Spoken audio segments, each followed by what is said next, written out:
Bem-vindo ao canal Saber Linguagem. Meu nome é Lucas Maciel, sou professor na Universidade Federal de São Carlos e estudioso das obras do Círculo de Bakhtin há quase 20 anos. No vídeo de hoje, nós continuamos falando a respeito da obra Problemas da Poética de Dostoiévski. Nós estamos no capítulo 2, a personagem e seu enfoque pelo autor na obra de Dostoiévski. Nesse vídeo, eu vou falar a respeito da parte inicial desse capítulo. Nesse capítulo, o Bakhtin vai falar, ele inicia o capítulo falando a respeito de 3 pontos fundamentais da sua concepção de romance polifônico, que são a relativa liberdade da personagem e da sua voz, a colocação das ideias no romance polifônico e os novos princípios de conexão do romance polifônico.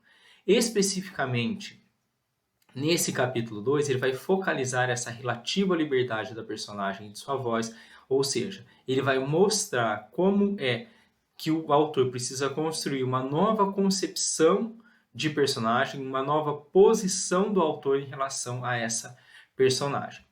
Para falar a respeito disso, o Bakhtin vai opor o que ele chama de romance monológico, que é o romance comum, ao romance polifônico, que é o romance concebido pelo Dostoiévski. Bom, no romance monológico, o romance comum, só existe uma consciência, a consciência do autor. Por isso que ele é um romance monológico. Existe só uma voz, só uma consciência, que é a do autor. Esse autor, que é a única consciência do romance, ele está distanciado das personagens, ele observa essas personagens de longe e ele fala sobre essas personagens. Então, do seu lugar de distância dessas personagens, é como se ele falasse não com pessoas, mas sobre objetos. Essas personagens são de alguma maneira objetificadas. Nesse romance monológico, o autor traz um conjunto de traços caracterológicos, individuais, comportamentais, subjetivos, sociais dos personagens, traços esses que respondem à pergunta: quem é esse personagem? Então, esse autor, distante do personagem, ele já traz um conjunto de características que diz quem o personagem é. Uma vez que esse personagem já é algo, ele já é acabado no sentido de que ele corresponde a um conjunto de características, o que se espera é que esse personagem seja constante ao longo do romance, porque isso faz parte do plano do romance monológico. O personagem precisa corresponder ao que dele se espera. Então, se, por exemplo, ele é alguém que tem um desvio de caráter, é um assassino, o que se espera é que seu comportamento justifique esses atos ao longo de todo o romance. O personagem, de alguma maneira, não muda. Ele é alguém já acabado, objetificado. Já no romance polifônico, o autor ele vai abdicar da sua posição isotópica. Esse autor que estava muito distante da personagem, ele vai virar o nível da personagem para dialogar com essa personagem, para conversar com essa personagem, para permitir que essa personagem desenvolva a sua consciência de uma maneira tão plena quanto a dele. Então, para que haja esse respeito, o autor vai ter que estar no mesmo plano da personagem. E, obviamente, além da consciência do autor e de uma determinada personagem, pode haver outras consciências, outros personagens com suas consciências tão plenivalentes quanto a do autor e das outras personagens. Além disso, todas aquelas características exteriores, individuais, comportamentais e até características físicas do personagem não serão mais dadas pelo autor, mas pela própria personagem. É essa personagem que vai nos dizer aos leitores quem ela é.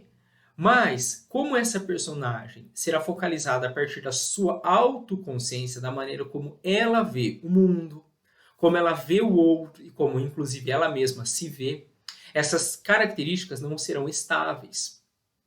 Porque, assim como na vida real, há 10 anos atrás, você provavelmente se entendia de um modo diferente, via os outros de um modo diferente, via o mundo de um modo diferente, e hoje você se vê de um modo, vê os outros de um modo, vê o mundo de um modo, e daqui a 10 anos provavelmente você vai se ver de um modo diferente, ver os outros de um modo diferente, ver o mundo de um modo diferente, também a personagem. Então até mesmo essas características aparentemente estáveis, sejam do campo das questões comportamentais, éticas, morais, sejam quanto até mesmo as suas questões de aparência física, elas serão objeto de reflexão das personagens e, portanto, elas serão instáveis. Nesse sentido, além disso, o Bakhtin vai dizer que quem pode dizer quem a personagem não será mais o autor, mas a própria personagem. E para isso, o autor vai ter que provocar a personagem para que ela diga quem ela é, já que não é mais o autor que estará autorizado a dizer quem ela é. Se o autor disser quem ela é, eu tenho um romance ao modo do romance monológico, em que existe uma consciência que se sente autorizada a julgar o outro, a dizer como o outro é. Bom, em termos gerais, é isso que o Bakhtin começa a discutir nesse capítulo, mas vamos aos slides para ver como ele traz isso, né, ao longo do texto, com os seus exemplos. Bom, a personagem para Dostoiévski. A personagem de Dostoiévski não é um conjunto de traços sociais e individuais que permita responder quem é ela. Esse conjunto de traços é comum no romance monológico, mas não no romance polifônico, em que a consciência do autor não fala sobre uma personagem, mas fala com uma personagem, e é essa personagem que trará as suas características, que falará sobre o que ela é.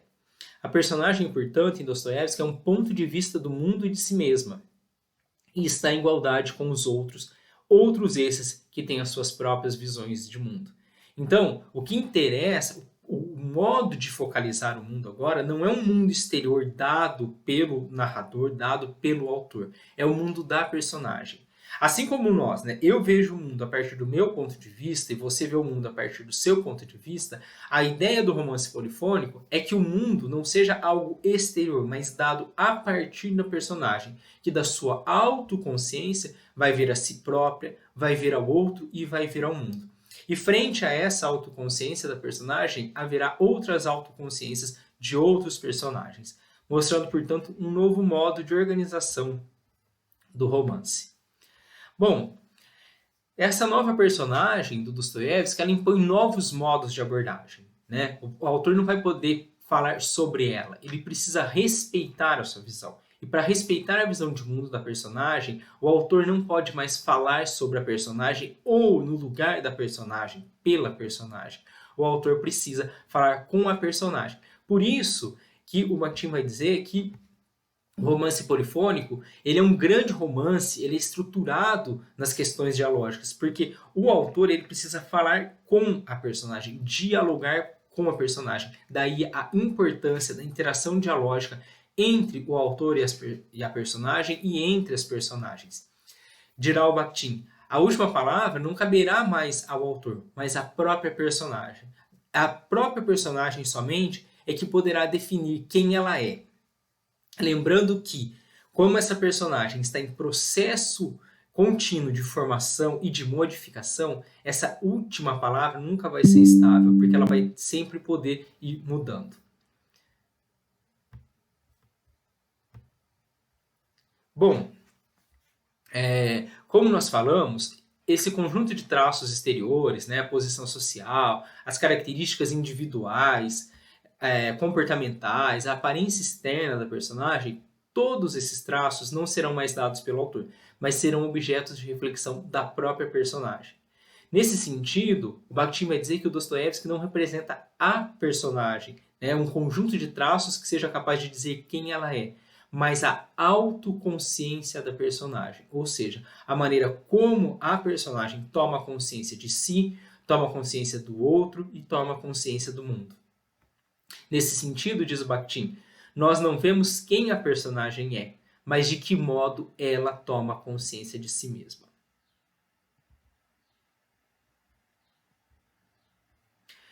O Bakhtin continua na sua discussão e vai dizer que ao lado da autoconsciência da personagem só pode existir outra autoconsciência. Ao lado de seu campo de visão, outro campo de visão.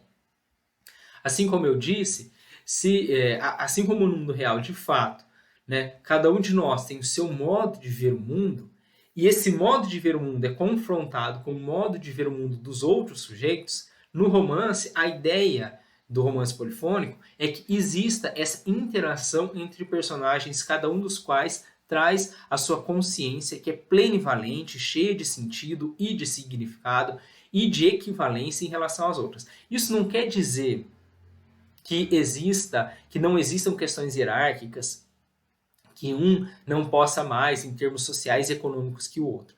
Isso quer dizer que quanto à consciência, quanto ao fato do modo como eu vejo o mundo, o meu modo como eu vejo o mundo é tão pleno quanto o do outro.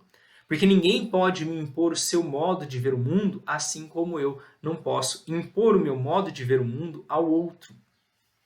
Nesse sentido, essas personagens elas vão dialogar, vão confrontar os seus pontos de vista, inclusive para que esses pontos de vista possam ser reformulados ao longo do romance, naquilo que o Bakhtin vai chamar do grande diálogo do romance, que são essas interações contínuas entre as personagens, entre personagens e autor, né, nesse grande diálogo entre essas autoconsciências, entre essas consciências que se debatem, que refletem a respeito de determinados temas, etc.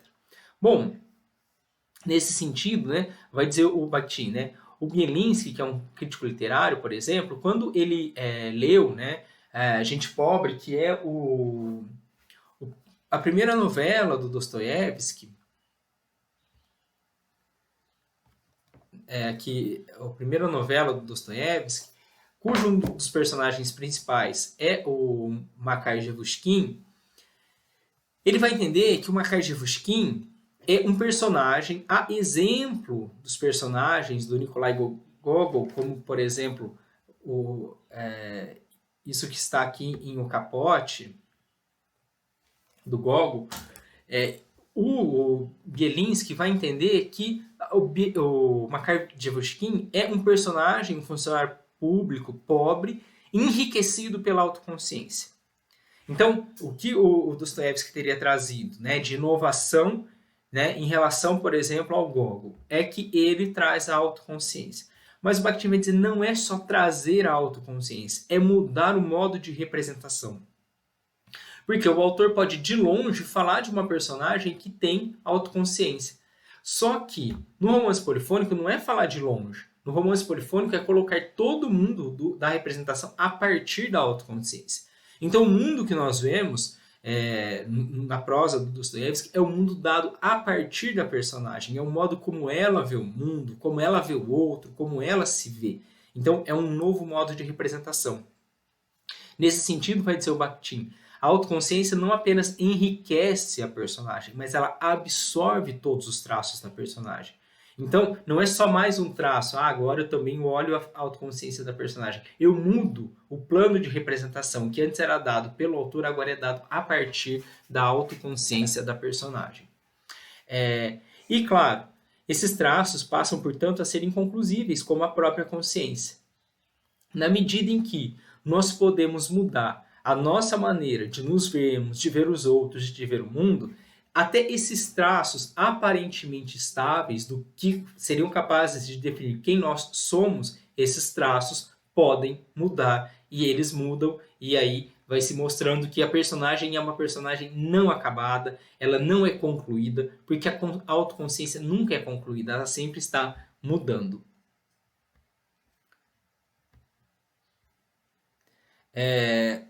Segundo Bakhtin, focalizar a autoconsciência da personagem já decompõe a unidade monológica da obra. E por que ela já decompõe a unidade monológica da obra? Porque eu não tenho mais apenas a autoconsciência do autor. Quando eu tenho apenas uma autoconsciência, que é a autoconsciência do autor, eu tenho um romance de uma consciência, monológico. Mas à medida em que eu tenho mais uma consciência, né, que é de um personagem, eu já tenho um mundo que não pode ser mais chamado de monológico. Além disso, o autor não mais define a personagem de sua sólida posição exterior. O autor ele não está mais autorizado a dizer quem a personagem é. É ela que vai dizer quem ela é. Inclusive, como essa personagem é uma personagem em constante transformação, assim como nós, na nossa vida, nós continuamente mudamos, essa personagem não precisa mais corresponder ao que se espera dela. Porque os seus traços característicos, interiores e exteriores, eles não são mais estáveis. Eles estão em constante modificação e em constante avaliação e reflexão pela própria personagem. O ponto de vista exterior está privado da palavra conclusiva. Seja o autor, seja uma outra personagem, ela nunca vai poder dizer quem aquela personagem é. Assim como no mundo real, né, ninguém pode nos dar a última palavra, porque se alguém disser que você é isso, você pode mudar, fazer algo que não corresponda àquela definição que foi te dada, também a personagem dostoiévskiana vai poder sempre mudar. Ninguém, nem o autor, nenhuma outra personagem está autorizada a dizer quem é aquela personagem e defini-la. Porque enquanto existe vida, existe autoconsciência e informação. Existe a possibilidade de mudança. Então, essa palavra conclusiva, essa palavra que objetifica, que faz do outro coisa morta, a respeito do qual eu falo de uma vez por todas, não corresponde à ideia do plano polifônico do Dostoiévski, que é criar uma personagem que nunca está concluída e que da sua autoconsciência vai vendo o mundo em transformação, os outros em transformação e a si própria em transformação. E um exemplo que o Bakhtin vai trazer é o do Homem do Subsolo, né? Aqui da novela Memórias do Subsolo. Bom, aqui em Memórias do Subsolo, o que nós temos? Nós temos esse homem, que é o homem do subsolo, que fica sempre tentando adivinhar as palavras dos outros sobre ele, ou escutando o que os outros falam sobre ele, e sempre negando isso. Então, todas as vezes que as pessoas tentam definir, ou que ele imagina que haja alguém dando uma definição para ele, ele busca quebrar essa definição. Né? Não corresponder à sua definição, a definição exterior, a que vem do outro. Ninguém pode me definir. Então, o homem do subsolo é aquele que vai mostrar até o fim que ninguém pode defini-lo.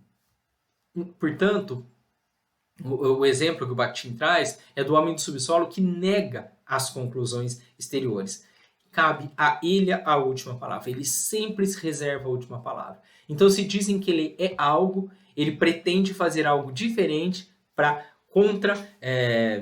contradizer aquela definição, para dizer que ele não cabe dentro daquela definição que foi dada a ele. Bom, nesse sentido, né, o Bakhtin trouxe o exemplo do homem do subsolo, mas o fato é que não apenas ao homem do subsolo, mas aos personagens principais, aos heróis dos romances e das novelas dostoiévskianas, sempre será dada a possibilidade de mudança, portanto, nunca será dada uma palavra final, uma palavra conclusiva.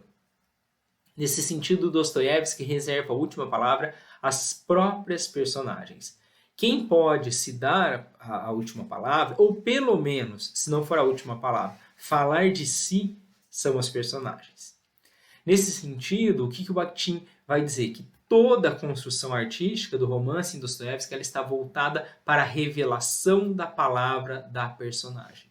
Então, se o autor ele não pode mais dizer quem a personagem é, o que ela pensa, como ela se define, como ela vê o outro, como ela vê o mundo, ele vai ter que, de alguma maneira, provocar essa personagem para que ela diga quem ela é. Nesse sentido, o Bakhtin vai falar a respeito desses procedimentos artísticos provocantes. Inclusive, ele vai trazer uma definição do Mikhailovsky, que diz que o Dostoiévski é um talento cruel, porque ele, de alguma maneira, imporia torturas morais aos personagens para que eles se revelassem. Bom, o que vai dizer o Bakhtin? Existem vários procedimentos artísticos através dos quais o autor pode fazer a personagem se revelar. E ele vai comentar nessa passagem aqui do capítulo 2 a respeito de um desses procedimentos, que é um procedimento que o próprio Dostoiévski chama de fantástico, embora ele mesmo se considere um realista no mais alto grau, porque ele quer ver o homem no homem, ele quer ver as relações entre os seres humanos. E esse procedimento fantástico seria a espécie de um estenógrafo, de uma pessoa que fica ali registrando, né, datilografando tudo que o outro fala, tudo que o outro pensa. Esse estenógrafo, que seria uma ideia fantástica, que estaria em uma criatura doce. Então, em uma criatura doce, você tem um marido que está ali olhando para o corpo da sua esposa que se suicidou, né, o corpo que está ali sobre uma mesa, e esse marido começa a ter os seus pensamentos, suas falas, né, refletindo sobre aquilo, né? Porque ao mesmo tempo em que ele se sente culpado pelo suicídio da sua esposa, ele quer se justificar. Mas como vai se representar isso? Então, o Dostoiévski lança a mão desse procedimento fantástico, que seria alguém que estaria ali registrando esses pensamentos, essas falas desse marido, para quê? Para que não seja o autor que fale o que o personagem pensa, mas que seja, de algum modo, permitido que o próprio personagem fale, a representação dos seus pensamentos em conflito, das suas falas em conflitos. É interessante aqui, inclusive, destacar essa observação do Bakhtin, que trazer procedimentos provocantes, né, provocar a palavra do outro, não é a simples remoção da palavra do autor. Né? Por exemplo, se eu fizer cenas sem a palavra do autor, ou se eu trouxer uma narração em primeira pessoa, que, né, não tem a palavra do autor, é a palavra do personagem. Não é isso. Mesmo ali, eu posso ter um romance monológico, um romance em que, de alguma maneira, não seja respeitada a autoconsciência do outro, não seja respeitado os diálogos interiores que essa personagem tem consigo própria, olhar, focalizar essa autoconsciência na maneira em como ela vê o outro, o mundo, a si mesma. Não. São necessários outros procedimentos, como, por exemplo, o do estenógrafo, e outros que o Bakhtin vai dizer mais à frente, como quando o próprio autor ou narrador provoca uma palavra da personagem, quando uma outra personagem provoca a palavra da personagem para que ela diga quem ela é, ou inclusive situações do enredo que provocam a personagem para que ela diga quem ela é. Então não é só a remoção da palavra do autor, não é só a narração em primeira pessoa, são novos procedimentos que levam a personagem a se auto-revelar. E tudo isso é feito para que você consiga ter aquilo que ele colocou lá no início, uma relativa liberdade da voz da personagem, do seu discurso, do seu ponto de vista sobre o mundo. Claro que é uma relativa liberdade, porque o autor ainda continua como um organizador dessas vozes, ele ainda é alguém diferenciado da personagem, mas quanto às ideologias, quanto aos pensamentos, às ideias das personagens e a seriedade com a qual eu entendo e respeito aquelas ideias, aqui eu tenho um novo modo de formulação do romance, em que, diferentemente do romance, em que havia uma única consciência, que era a consciência do autor, que sabia de tudo e que do seu excedente de visão, do seu ponto de vista diferenciado, falava sobre o outro, agora eu tenho um autor que se coloca no mesmo plano da personagem para dialogar com essa personagem, e essa personagem também vai poder dialogar com outros, para que nos embates entre esses diferentes sujeitos, entre essas diferentes personagens, entre suas diferentes vozes, eu possa olhar a formação da autoconsciência humana. Essa autoconsciência que é agora um novo modo de representação, a partir do qual o mundo vai ser dado. Então o mundo agora não é mais o mundo exterior dado pelo narrador, pelo autor. É o mundo da própria personagem. É a personagem que vê o mundo, é a personagem que vê o outro e é a personagem que vê a si própria. E porque ela vê a si própria, todos os seus traços individuais, exteriores e interiores, são inconclusíveis, porque a própria personagem é alguém inconclusível, já que dentro da sua autoconsciência nunca haverá uma estabilidade passível de dizer quem ela é de uma vez por todas. Bom, essa então é uma primeira parte do capítulo 2, né, em que o Bakhtin enfoca a personagem na obra do Dostoiévski. Eu espero que você tenha gostado do vídeo, vai me dizendo aí o que você está achando. No próximo vídeo a gente continua no capítulo 2. Eu agradeço você que me acompanhou aqui até o final do vídeo. Não deixe de comentar, não deixe de curtir, isso é muito importante para que o YouTube entenda que esse conteúdo é importante para outras pessoas. Um grande abraço, muito obrigado e até o próximo vídeo.